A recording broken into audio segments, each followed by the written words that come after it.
সময় তাকে দাও যে তোমার সময়ের মূল্য বুঝে, সম্পর্ক তার সাথে রাখো যে তোমার গুরুত্ব বুঝে। दिलदार है तुम्हारे हमसे मिला करो।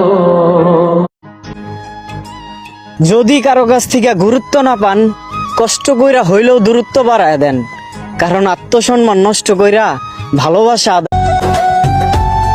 ওহে পাখি, যদি কখনো শোনো আমি মারা গিয়েছি, তাহলে আমার কবরে মাটি না দিতে পারলেও ওই 2 হাত তুলে আল্লাহর কাছে দোয়া করো, কারণ আমি তোমাকে ভালোবেসেছিলাম, তোমাকে ঠকাইনি।